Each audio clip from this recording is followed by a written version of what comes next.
pour faire suite à la brioche végane que j'avais faite la dernière fois, cette fois-ci, je vais la trancher et je vais en faire des toasts avec plein de bonnes choses dessus. Donc cette fois-ci, la recette, elle n'est pas végane, mais la brioche est végane. Voilà, ce qu'on met dessus, c'est pas végane. Donc je vais écraser au mortier des tomates séchées. Là, c'était sans huile. Donc c'était beaucoup plus facile à écraser. Et je rajoute quelques cerneaux de noix. J'écrase de nouveau.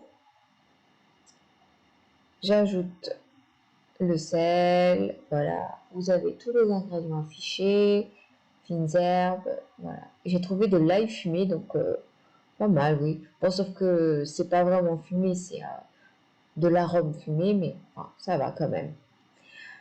Donc je mets tout ça, tout ce que j'aime. Après, vous mettez ce que vous voulez, hein. Ça, c'est selon les goûts de chacun. Et j'ai mis le poivre du moulin.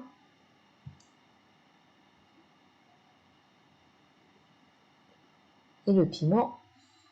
Et là, cette fois-ci, c'est piment de Cayenne. Je remélange le tout. Je l'ai fait au mortier parce que j'ai testé au mixeur et ça, c'est compliqué, ça reste collé aux parois et c'est juste pas agréable, autant le faire à la main. Là, j'ai tranché la brioche. On voit bien qu'elle est tendre, hein. Puis je vais la mettre au four pour toaster en fait ces morceaux de brioche. Donc là, je les avais couchés, mais après, je vais les ressortir et je vais les mettre en fait debout pour que ça grille des deux côtés, enfin ça toaste des deux côtés et qu'il n'y ait pas un côté contre la plaque humide et l'autre côté toasté.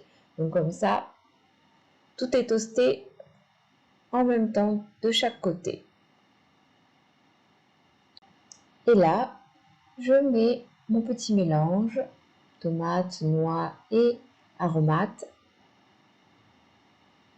Je mets sur chaque toast.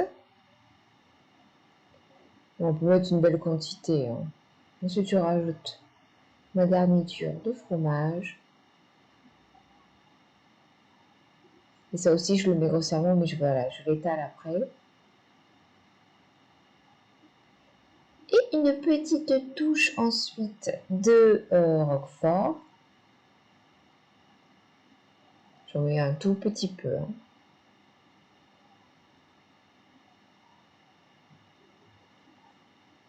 J'essaye de parsemer un peu sur tout le toast pour qu'il n'y ait pas que d'un côté du roquefort, que d'un côté du gorgonzola.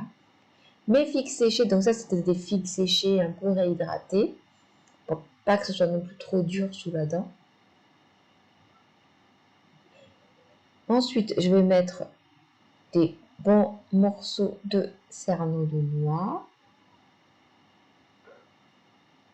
Et pour ceux qui aiment assez le sucré salé, un filet de miel. Et ensuite, j'ai mis au four le temps que le fromage fonde. Et puis, voilà, c'était délicieux. Bon appétit!